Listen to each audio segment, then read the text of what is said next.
Hello दोस्तों, नमस्कार। स्वागत है आपका एग्जाम गुरुजी के यूट्यूब चैनल में। जैसे कि अभी आपको सभी को पता होगा कि अभी हमारे भारत में जो एक कोरोना महामारी आई है, उसके कारण संपूर्ण भारत अभी लॉकडाउन है, अर्थात सब कुछ बंद है। अब इस बंद के कारण आप लोगों की सभी की पढ़ाई भी प्रभावित हो रही होगी। और प्रॉब्लम आप लोगों के लिए भी नहीं है, ये हमारे लिए भी प्रॉब्लम है, क्योंकि हमारा भी जो पूरा सिस्टम है, ऑफिस वगैरह सब कुछ बंद है। अधिकांश हमारी क्लास आपको पता ही है बोर्ड पे होती थी, लेकिन अभी बोर्ड की व्यवस्था कर पाना मुश्किल है। तो जो कुछ भी हमारे पास घर पे संसाधन थे, उसी से हमने आप लोगों की क्लास स्टार्ट करने की कोशिश की है। तो मुझे उम्मीद है आपको जरूर पसंद आएगा हमारा ये प्रयास। आप सभी लोग अपने घर पे अच्छे से पढ़ाई करते रहिए, अच्छे से मेहनत करते रहिए, क्योंकि जो एक स्टूडेंट होता है उसको अकेलापन कभी नहीं लगना चाहिए, क्योंकि स्टूडेंट की सबसे पहली पसंद होती है कि उसको जितना ज्यादा अकेलापन मिलेगा वो उतनी ज्यादा उसकी पढ़ाई करेगा। पहले आप लोग कहते थे कि सर टाइम नहीं मिलता है, इसमें बिजी रहते उसमें बिजी रहते हैं। अब तो आपको बहुत अच्छा टाइम मिल गया है, इसलिए आप अपनी तैयारी बहुत अच्छे से कर सकते हो। और ये हमारा जो क्लास है, ये जो पीएससी 2020 न्यू सिलेबस के अनुसार जितना भी परिवर्तन हुआ है, उसी के अनुसार ये हमारी क्लासेस रहेगी। इसमें सब कुछ आपको नए सिलेबस के अनुसार मिलेगा, पुराना सिलेबस का इसमें आपको कुछ भी नहीं होगा। जितना भी आपका नया सिलेबस है, उसी के अनुसार हम आपकी क्लास डेली करेंगे। ये हमारी टेस्ट सीरीज हमने पीएससी की स्टार्ट की है, क्योंकि बच्चों की मांग थी कि सर जल्दी से जल्दी टेस्ट सीरीज स्टार्ट की जाए, ताकि हम घर बैठ के अच्छे से पढ़ाई कर सकें। तो हमारी टेस्ट सीरीज आप लोगों के लिए अवेलेबल है। आप देख सकते हो, ये जो हमारी टेस्ट सीरीज है, इसमें अभी आपके टोटल सब्जेक्टिव टेस्ट होने हैं। 125 टोटल इसके अंदर टेस्ट है। आपको पूरा इसका शेड्यूल दिख ही रहा होगा आपकी स्क्रीन पर, जिसमें आपको 101 ऑब्जेक्टिव 22, ये जो आपके चैप्टर वाइज के ये क्वेश्चन मिल जाएंगे आपको। 24 के अंदर आपकी पूरी एफएलटी होने वाली है, इसमें आप एफएलटी देख सकते हो। 125 इसमें टोटल टेस्ट होंगे। जब तक आपका पेपर आएगा तब तक आप 7500 लगभग 7500 एमसीक्यूज की आप प्रैक्टिस कर चुके होंगे। और अब की बार एक बहुत अच्छी आप लोगों के लिए खुशखबरी भी है। हमने आप लोगों की ये जो टेस्ट सीरीज है वो बाई लैंग्वेज स्टार्ट की है, बाई लैंग्वेज में रहेगी। क्योंकि पहले बहुत ज़्यादा लोग बोलते थे कि सर हम लोग को इंग्लिश मीडियम में नहीं हो पाता, इंग्लिश मीडियम में कैसे करें। तो इंग्लिश में भी आपके लिए अब की बार अवेलेबल रहेगी, साथ में हिंदी और इंग्लिश दोनों में आपके लिए अब की बार ये टेस्ट सीरीज आपको अवेलेबल होगी। ज़्यादा आपके लिए टेस्ट सीरीज कोई महंगी नहीं है, 499 अभी इसका रेट रखा है। 50% अभी आपका ऑफ चल रहा है। आप इसे आप ज्वाइन कर सकते हो। ज्वाइन करने के लिए आपको एग्जाम गुरुजी ऐप प्ले स्टोर से डाउनलोड कीजिए, वहां से जाके आप हमारी टेस्ट सीरीज को ज्वाइन कर सकते हो। साथ ही साथ में अभी आप लोगों के लिए हमारा कोर्स भी अवेलेबल है। कोर्स में आपको पूरा वीडियो मिलेंगे, पीएससी के जितने भी वीडियो सारे सब्जेक्ट के आपको वीडियो अवेलेबल करवाए जाएंगे। साथ ही साथ में हमारे प्रिंटेड नोट्स भी आप लोगों के लिए अवेलेबल है। ये प्रिंटेड नोट्स आपके घर डिलीवर कर दिए जाएंगे, लेकिन अभी की कंडीशन में नोट्स पहुंच पाना मुश्किल है। इसलिए जिन लोगों के नोट्स रह गए हैं वो कमेंट्स ना करें कि सर हमारे नोट्स अभी तक नहीं मिले। जैसे ही आपका लॉकडाउन ओपन हो जाएगा, वैसे हम आपके नोट्स आपके घर तक पहुंचा देंगे, क्योंकि अभी आप समझ रहे हो कंडीशन इतनी खराब है कि नोट्स पहुंचा पाना हमारे लिए मुश्किल है। तो आप लोग घर से ही तैयारी करते रहिए। हाँ, जिन लोगों ने नोट्स हमारे परचेज किए उन लोगों के लिए एक अच्छी खबर ये है कि आपकी जो हमारी साइट है examguruji.in प्लस हमारा ऐप, उस पर हमने नोट्स की सारी पीडीएफ आप लोगों के लिए अपडेट कर दी है। जिन लोगों ने हमारे नोट्स लिए हैं वो वहां से जाके अभी इस लॉकडाउन के समय में वहां से पढ़ाई कर सकते हैं। तो नोट्स भी आपको जल्दी से अवेलेबल करवा दिए जाएंगे जैसे ही आपकी क्लास स्टार्ट होगी, ये लॉकडाउन खुलेगा तब। अब हम आज की हमारी क्लास स्टार्ट कर रहे हैं, जिसमें आज हमारा मध्य प्रदेश का जो सामान्य जानकारी है उसका पहला टेस्ट है। सभी लोग आप टेस्ट देते रहिए, अपना आकलन उस टेस्ट से करते रहिए, क्योंकि 2019 में आपने देखा था कि हमारी टेस्ट सीरीज से कितने क्वेश्चन आप लोगों के लिए आए थे पेपर के अंदर। As it is question paper के अंदर उठाकर रख दिए गए, और आप लोगों ने कमेंट्स भी किए थे कि सर हमारा अच्छा आपकी बार स्कोर रहा है, इसलिए जिन लोगों का स्कोर अच्छा है वो मेंस की तैयारी करिए। और जिन लोगों को 2020 पे फोकस करना है वो हमारी टेस्ट सीरीज के साथ आप अपनी तैयारी कर सकते हो। अब आपकी ये क्लास डेली आपके लिए अवेलेबल रहेगी। अब हम आज की हमारी क्लास स्टार्ट करते हैं।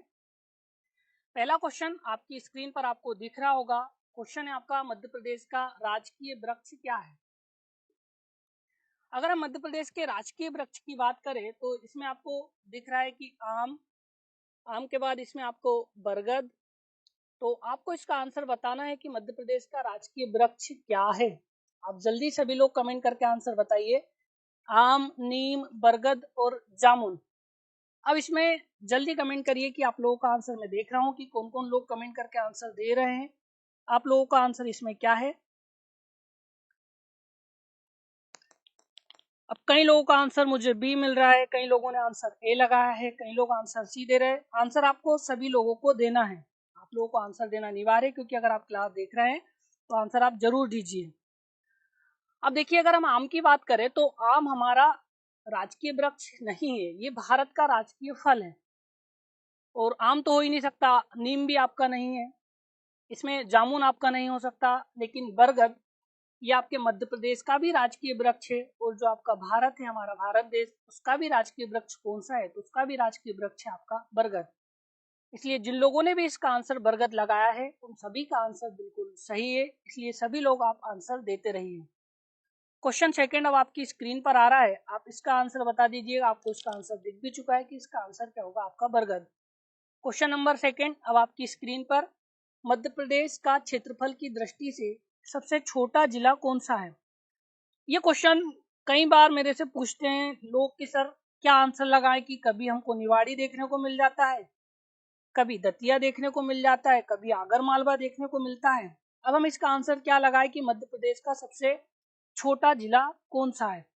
पहले आप सभी लोग आंसर दीजिए, मैं भी देखता हूं कि आप लोग क्या आंसर देते हैं, फिर हम इस पे बात करेंगे कि क्या इसका आपका आंसर होगा। हरदा, दतिया, निवाड़ी या मुरैना? हरदा की अगर हम बात करें तो मध्य प्रदेश का जनसंख्या में जो सबसे छोटा जिला होगा वो जिला है हमारा कौन सा, आपका हरदा। लेकिन ये क्षेत्रफल में छोटा नहीं है, क्योंकि अगर हम 2011 की जनगणना की बात करें तो 2011 की जनगणना से पहले आपके निवाड़ी और आगरमालवा नहीं बने थे। इसलिए मध्य प्रदेश का 2011 की जनगणना के अनुसार सबसे छोटा जिला जनसंख्या में पूछे तो उसका आंसर हरदा होगा। लेकिन हमने आपसे यहाँ पे आंसर जनसंख्या में नहीं पूछा है, हमने आंसर पूछा है क्षेत्रफल में सबसे छोटा जिला कौन सा है। तो क्षेत्रफल में सबसे छोटा जिला अगर आपसे पूछे कि ये 2011 की जनगणना के अनुसार कौन सा होगा, तो 2011 की जनगणना अगर क्वेश्चन ऐसा आ जाए कि मध्य प्रदेश का सबसे छोटा जिला क्षेत्रफल की दृष्टि से 2011 की जनगणना के अनुसार कौन सा होगा, तब आपको आंसर लगाना है दतिया। लेकिन दतिया आपसे नहीं पूछा है, यहाँ पे आपसे क्वेश्चन पूछा है कि मध्य प्रदेश का क्षेत्रफल की दृष्टि से सबसे छोटा जिला, और आगे 2011 हमने नहीं लिखा है क्योंकि जनसंख्या कि जो हमारे आंकड़े हैं वो 2011 के, अभी 2021 की जनगणना होगी उसके बाद परिवर्तित होगा। लेकिन यहाँ पे 2011 आपके पास डिफाइन नहीं है, इसलिए अब आपको इसका आंसर लगाना होगा निवाड़ी। तो ध्यान रखिए, अगर पूछा जाए कि जनसंख्या की दृष्टि से 2011 की क्षेत्रफल की दृष्टि से 2011 की जनगणना के अनुसार सबसे छोटा जिला कौन सा है, तो जो सबसे छोटा जिला होगा वो होगा आपका कौन सा, दतिया। और अगर ऐसा पूछ लिया जाए कि मध्य प्रदेश का क्षेत्रफल की दृष्टि से सबसे छोटा जिला कौन सा होगा, तो इसका आंसर होगा आपका निवाड़ी। तो यहाँ पे मैंने इसका आंसर आपका लिया है आपका सी, इसलिए जिन लोगों ने आंसर सी लगाया उन सभी का आंसर बिल्कुल सही है। अब हम अगले क्वेश्चन की ओर बढ़ रहे हैं। अगला क्वेश्चन अब आपकी स्क्रीन पर आप निवाड़ी देख सकते हो, निवाड़ी आपको यहाँ पे स्क्रीन पर दिख भी रहा होगा, ये आपका निवाड़ी जिला यहाँ पे आपको ये रहा निवाड़ी। अगले क्वेश्चन की अगर हम बात करें तो क्वेश्चन नंबर थर्ड अब आपकी स्क्रीन पर, मध्य प्रदेश को हृदय प्रदेश की संज्ञा किसने दी थी? आप ये बात जानते हो कि जो मध्य प्रदेश है वो भारत के बिल्कुल बीचों बीच में स्थित है। अब जब भारत के बीचों बीच में स्थित है तो हम इसे भारत का हृदय प्रदेश बोलते हैं, क्योंकि आप जानते हो, क्योंकि ये जो दिल है वो मानते हैं कि भारत का जो दिल है वो है आपका क्या, एमपी। तो मध्य प्रदेश को हृदय प्रदेश नाम देने वाले व्यक्ति का नाम क्या था, जिसमें आपके पास ऑप्शन में महात्मा गांधी दिख रहा है कि महात्मा गांधी थे, या पंडित जवाहरलाल नेहरू थे, या सरदार वल्लभ भाई पटेल ने नाम दिया था, या भीमराव अम्बेडकर ने नाम दिया था। तो जल्दी कमेंट करके मुझे आंसर बताइए कि मध्य प्रदेश को हृदय प्रदेश की संज्ञा किसने दी थी। सिंपल से आंसर है, ज्यादा कोई टफ आज क्वेश्चन नहीं रखें, क्योंकि मध्य प्रदेश का विविध या सिंपल सामान्य ज्ञान की हम बात करें उसके क्वेश्चन आपके लिए यहाँ पे रहेंगे। तो इसका जो आप सभी आंसर याद रखिएगा वो याद रखिएगा पंडित जवाहरलाल नेहरू। ये जो आपके पंडित जवाहरलाल नेहरू थे, इन्होंने इसे मध्य प्रदेश को हृदय प्रदेश की क्या दी थी, आपकी संज्ञा दी थी। इसलिए जिन लोगों ने भी इसका आंसर पंडित जवाहरलाल नेहरू लगाया है उन सभी का आंसर बिल्कुल सही है। तो मध्य प्रदेश को हृदय प्रदेश की संज्ञा दी थी जवाहरलाल नेहरू। अगले क्वेश्चन की हम बात करें, क्वेश्चन नंबर 4, कर्क रेखा मध्य प्रदेश में निम्नलिखित में से किस जिले से होकर नहीं गुजरती है? पेपर में शब्द आता है, इस पे आप स्पेशल फोकस कर लिया करो, क्योंकि कई बार मैंने देखा है कि बच्चे क्या करते हैं, नहीं शब्द को नहीं पढ़ते हैं, वो पढ़ लेते हैं कि किस जिले से होकर गुजर लगा देते, बाद में आकर देखते हैं कि इसमें तो नहीं शब्द भी लिखा हुआ था। तो कृपया करके आप ये गलती ना करें। मध्य प्रदेश के 14 जिले ऐसे हैं जिनसे अभी आपकी कर्क रेखा होकर गुजरती है। अब इन 14 जिले में आपका एक जिला ऐसा है जिसमें ये जो 4 ऑप्शन है उसमें से नहीं है, तो आपको आंसर बताना है किससे नहीं गुजरती है, सागर, पन्ना, उज्जैन या सीहोर। तो सागर से जाती है या निकलती है, उज्जैन से भी निकलती है, ध्यान रखिएगा सीहोर से भी निकलती है, लेकिन ये जो आपका पन्ना जिला एक ऐसा जिला है जिससे आपकी कर्क रेखा नहीं गुजरती है, इसलिए जो इसका आंसर होगा वो होगा आपका क्या, पन्ना जिला। इसलिए जिन लोगों ने इसका आंसर पन्ना दिया है उन सभी का आंसर बिल्कुल सही है। अगले क्वेश्चन की हम बात करें, क्वेश्चन नंबर 5। अब आपकी स्क्रीन पर इसका आंसर आप मुझे बताइएगा, ये आप मैप में देख सकते हो कि इसमें आपको पन्ना जिला नहीं मिलेगा, पन्ना जिले से हमारी कर्क रेखा नहीं गुजरती है। अगला क्वेश्चन आपका क्वेश्चन नंबर 5, मध्य प्रदेश के किस जिले में सबसे पहले सूर्य उदय होता है?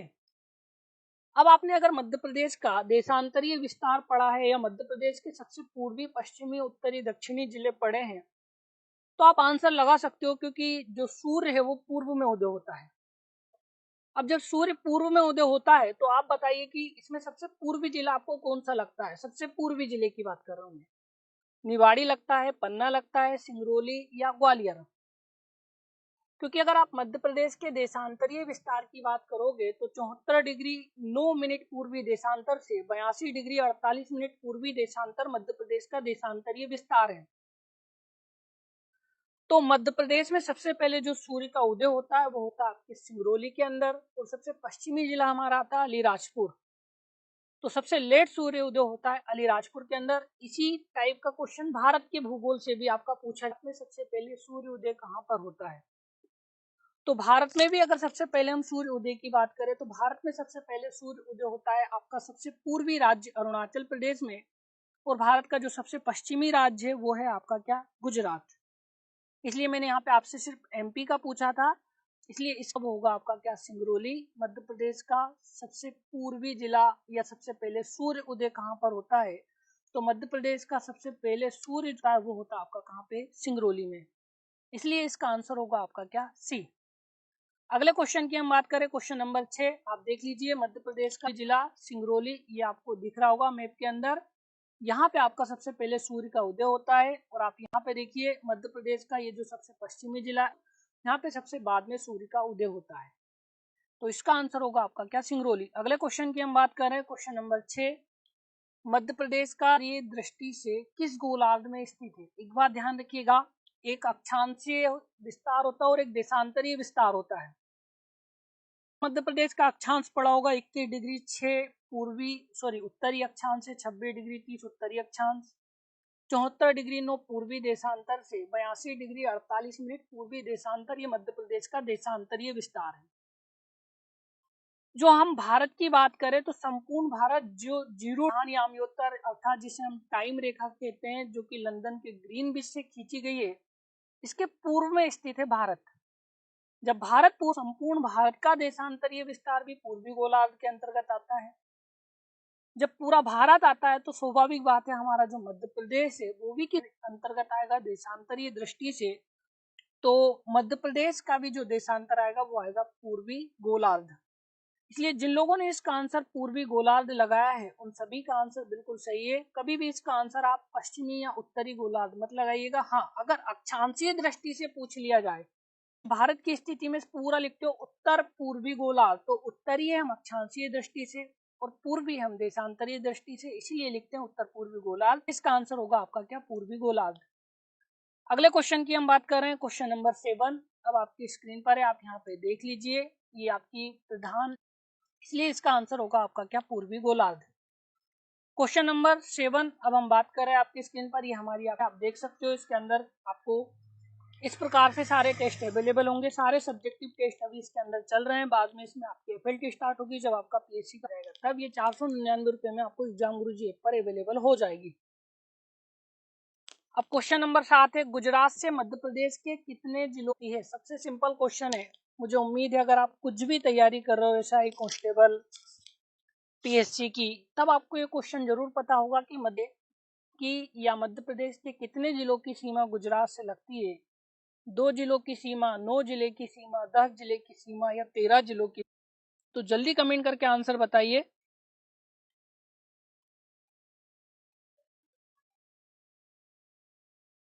कहां से इसका आंसर आप सभी लोगों का क्या होगा?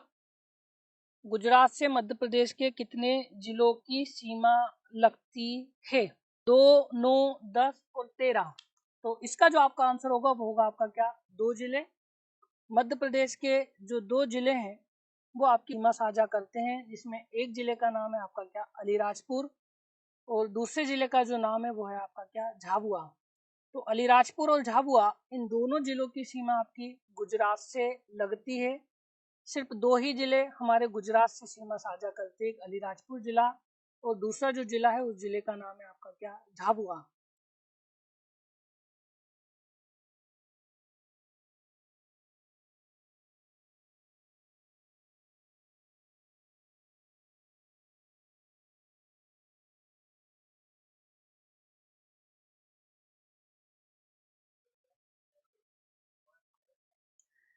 अब हम अगले क्वेश्चन की ओर। तो इसका जो आपका आंसर होगा वो होगा आपका क्या? 2 जिले। इसलिए जिन लोगों ने आंसर 2 लगाया है वो सभी का आंसर बिल्कुल सही है।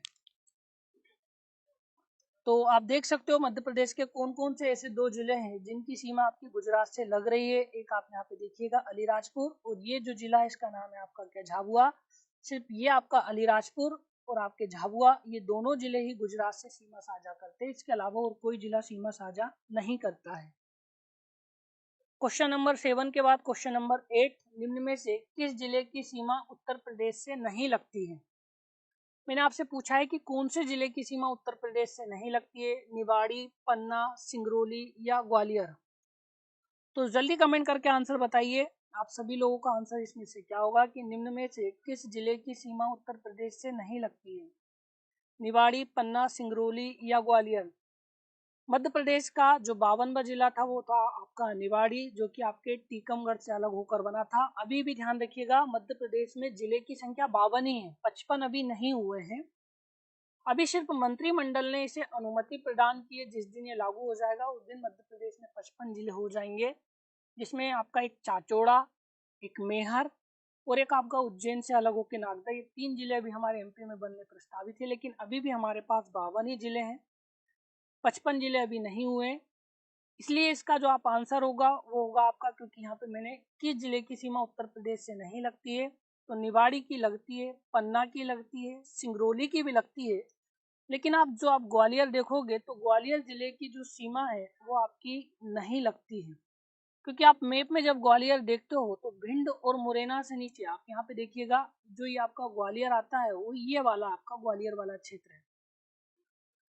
तो आपके श्योपुर, मुरैना, भिंड और दतिया की सीमा लग रही है, लेकिन सिंगरौली की सीमा, सॉरी, ग्वालियर की सीमा आपकी नहीं लग रही है। इसलिए इसका आंसर ग्वालियर होगा। आपके स्क्रीन में जो आंसर दिख रहा है वो थोड़ा गलत हो गया है।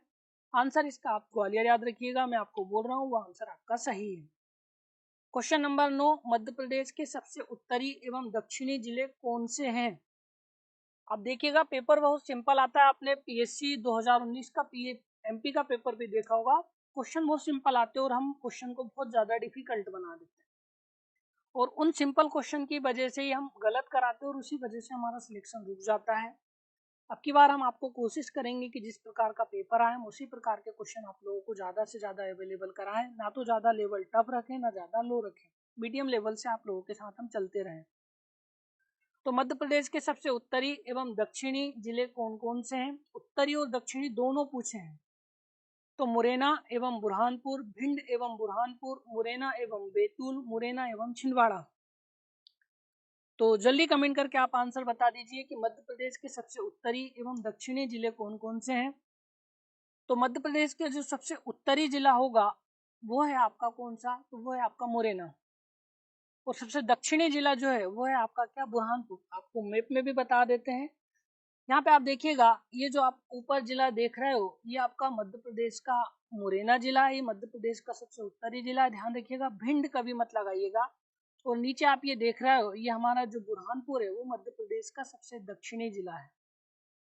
मैंने आपसे यही पूछा था कि मध्य प्रदेश का सबसे उत्तरी एवं दक्षिणी जिला कौन सा है, तो मुरैना एवं बुरहानपुर। और एक बात और याद रखिएगा, कभी क्वेश्चन इस फॉर्म में आ जाता सबसे पहले दक्षिणी और उत्तरी लिख देता और उसी के अनुसार आपको याद रखना है। जैसा क्वेश्चन है, अगर पहले उत्तरी पूछा तो पहले आंसर में उत्तर मुरैना आएगा, और अगर दक्षिणी पूछा तो फिर बुरहानपुर आएगा। अगर पहले वो दक्षिणी लिख देता तो फिर आपको बुरहानपुर, और उत्तरी बाद में कर देता तो फिर आपको मुरैना याद रखना है। तो सिंपल सी बात इतनी है कि मध्य प्रदेश का सबसे उत्तरी जिला मुरैना है, और दक्षिणी जिला कौन सा होगा, तो वो जिला होगा आपका कौन सा, बुरहानपुर। अब हम क्वेश्चन नंबर 10 की बात करें। मध्य प्रदेश का राजकीय पशु एवं पक्षी कब घोषित किए गए थे? मैं आपको इसमें क्लू दे देता हूं कि मध्य प्रदेश का 25वां स्थापना दिवस जिस दिन हमने मनाया था, उस दिन हमने मध्य प्रदेश के पशु, पक्षी एवं वृक्ष तीनों को अपना लिया था कि मध्य प्रदेश का पशु, राजकीय पशु बारहसिंगा होगा, पक्षी आपका पैराडाइस थाईक्लेचर जिसे हम शाही बुलबुल बोलते हैं ये होगा, और वृक्ष हमारा बरगद होगा। तो ये हमने 25वीं मध्य प्रदेश की वर्षगांठ पर मनाया था। 1 नवंबर को मध्य प्रदेश दिवस हम मनाते हैं। अब आप 56 में मध्य प्रदेश बना 25 करोगे तो 100 वाली बात है, 5 6 11 अर्थात 81। तो 1 नवंबर 1981 को मध्य प्रदेश में पशु, पक्षी और वृक्ष को हमने क्या किया था, आपका अपना लिया था। इसलिए इसका आंसर होगा आपका क्या, 1 नवंबर 1981। अगले क्वेश्चन की हम बात कर रहे हैं, क्वेश्चन नंबर 11 अब आपकी स्क्रीन पर है। मध्य प्रदेश के राजकीय गान सुख का दाता सबका साथी शुभ का यह संदेश है, माँ की गोद पिता का आंचल मेरा मध्य प्रदेश है। ये लिखने वाले एक व्यक्ति है, उनका नाम क्या है? महेंद्र श्रीवास्तव, महेश श्रीवास्तव, महेश जोशी या महेश त्यागी। नाम सब सेम मिल रहे होंगे लेकिन सरनेम का थोड़ा अंतर होगा। तो जल्दी कमेंट करके आंसर बताइए कि इसका आंसर क्या होगा। महेंद्र श्रीवास्तव होगा, महेश श्रीवास्तव होगा, महेश जोशी होगा या महेश त्यागी होगा। अगर आप इसका आंसर देखोगे तो जो आपके महेश श्रीवास्तव है, इन्होंने आपका मध्य प्रदेश का ये जो राजकीय गान है सुख का दाता सबका साथी, ये इसके आपके लेखक है। तो इसका आंसर होगा आपका क्या, बी। तो जिन लोगों ने इसका आंसर बी लगाया उन सभी का आंसर बिल्कुल सही है। क्वेश्चन नंबर 12, मध्य प्रदेश की विधानसभा में अनुसूचित जनजाति के लिए कितनी सीटें आरक्षित हैं? अब आपको इसमें 2 क्वेश्चन के आंसर देने हैं। मैं किससे, संविधान से रिलेटेड करके आपसे क्वेश्चन पूछता हूं। संविधान के किस अनुच्छेद में इस बात का वर्णन है कि जो राज्यों की विधानसभा होगी उसमें अनुसूचित जाति और जनजाति को आरक्षण प्राप्त होगा? अनुच्छेद 330, अनुच्छेद 331, अनुच्छेद 332, अनुच्छेद 333। और प्लस इसका भी आंसर देना है कि मध्य प्रदेश की विधानसभा में अनुसूचित जनजाति के लिए कितनी सीटें आपकी आरक्षित है। अब आपको मैं कई बार आपको एमपी पढ़ाया हूं, तब मैंने आपको एक ट्रिक बताई थी कि 3 संख्या आप याद रखिए, 35, 47 और आपकी 46। और अगर हम अनुच्छेद की बात करें तो 2 अनुच्छेद आप याद रखिए, अनुच्छेद 330 और एक अनुच्छेद होगा आपका कौन सा, 332, 331 नहीं। अनुच्छेद 330 से अभी हमें कोई मतलब नहीं है क्योंकि लोकसभा में अनुसूचित जाति जनजाति की सीटें आरक्षित है, वो लोकसभा के अंदर आरक्षित है। लेकिन अगर आप अनुच्छेद 332 की बात करोगे तो जाति और जनजाति की हमने सीटें आरक्षित की है। किस किस की सीटें आरक्षित है हमारे यहाँ पे? एससी की सीटें अभी आरक्षित है। और एससी के साथ मध्य प्रदेश का राजकीय नाट्य क्या है? गम्मत, स्वांग, लकड़बगदा या माच।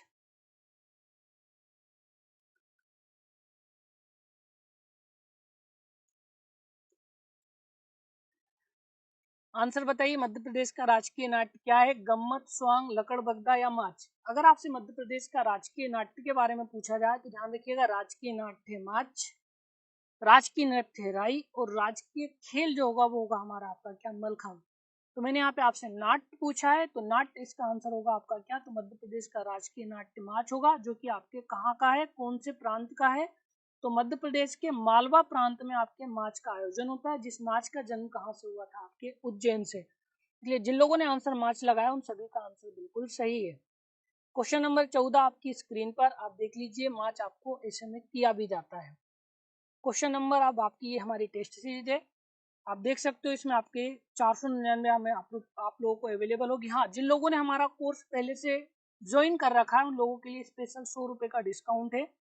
उन लोगों को हम टेस्ट 99 रुपए में अवेलेबल करवा रहे हैं। जिन लोगों ने हमारा कोर्स ज्वाइन किया है उन लोगों ने, जिन लोगों ने नहीं किया वो 499 में ले सकते हो, जिन्होंने किया है उन लोग 99 रुपए में।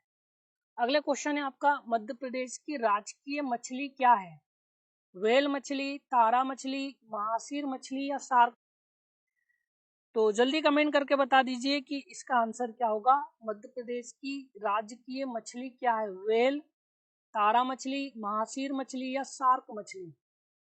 अगर आपसे मध्य प्रदेश की राजकीय मछली के बारे में पूछा जाए तो इसका आंसर होगा आपका क्या? सी। इसका आंसर है आपका क्या? सी। महासीर जो है वो मध्य प्रदेश की राजकीय मछली है। और गंगा नदी की डॉल्फिन भारत की, ध्यान रखिएगा, गंगा नदी की डॉल्फिन को भारत का जलचर जीव घोषित किया गया है। तो मैंने तो आपसे एमपी का पूछा था, इसलिए इसका आंसर होगा महासीर मछली। क्वेश्चन नंबर 15 अब आपकी स्क्रीन पर आप देख लीजिए। महासीर आपकी इस प्रकार की दिखती है। क्वेश्चन नंबर 15, महाकौशल राज्य को किस वर्ग में शामिल किया गया? आपने मध्य प्रदेश का गठन पढ़ा है, आप मध्य प्रदेश के मेरे वीडियो देख सकते हो, वहां पे आपको सारी जानकारी प्राप्त हो जाएगी। मेरे वीडियो आपको एग्जाम गुरुजी यूट्यूब चैनल पे सारे अवेलेबल हो जाएंगे। 40 वीडियो एमपी के बहुत अच्छे मैंने आप लोगों को पढ़ाया, कोशिश की उसके अंदर। उसमें सबसे पहला लेक्चर में मध्य प्रदेश का गठन पढ़ाया था। उसमें मैंने आपको बताया था कि मध्य प्रदेश सीपी एंड बरार क्षेत्र जो था छत्तीसगढ़ और बघेलखंड वाला क्षेत्र, इसी के अंदर हमारा महाकौशल क्षेत्र आता था और उस भाग का नाम था आपका क्या? Part A. तो जो मध्य प्रदेश का महाकौशल क्षेत्र था ये पार्ट ए, जिसके अंदर आपका विदर्भ प्रदेश भी आता था। इसलिए जिन लोगों ने इसका आंसर स्टेट ए लगाया उन सभी का आंसर बिल्कुल सही है।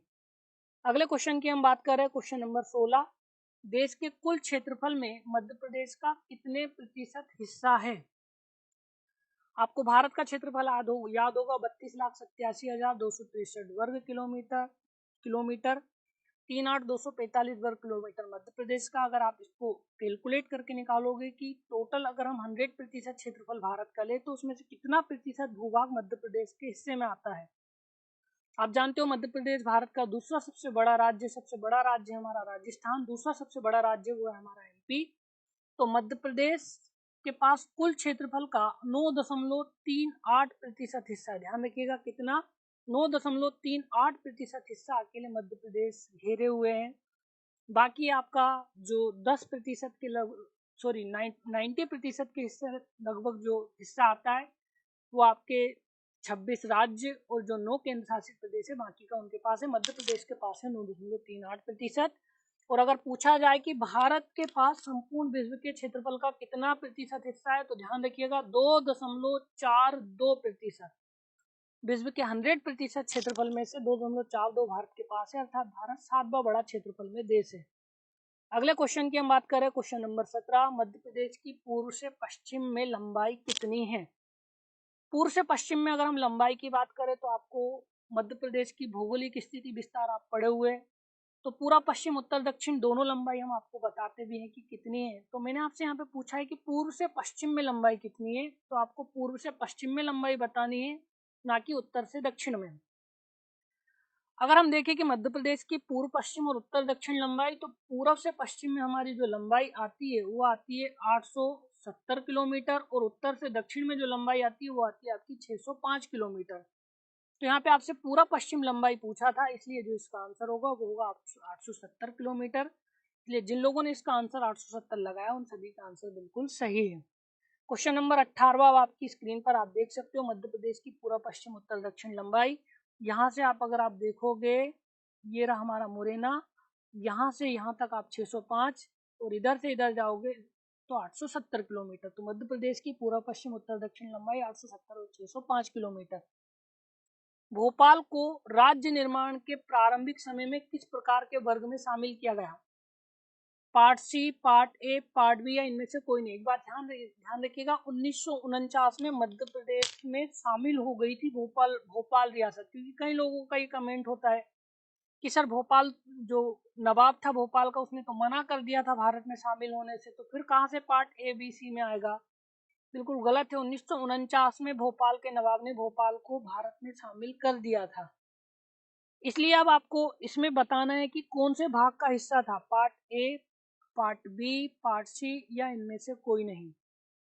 अगर आप देखोगे कि पार्ट ए के अंदर हमारा सीपी एंड बरार क्षेत्र आता था, पार्ट बी के अंदर मध्य प्रदेश का पश्चिमी भाग जिसकी 2 राजधानियां इंदौर ग्वालियर थी, पार्ट सी जिसका नाम था आपका विंध्य प्रदेश जिसके अंदर राजधानी थी आपकी क्या, रीवा।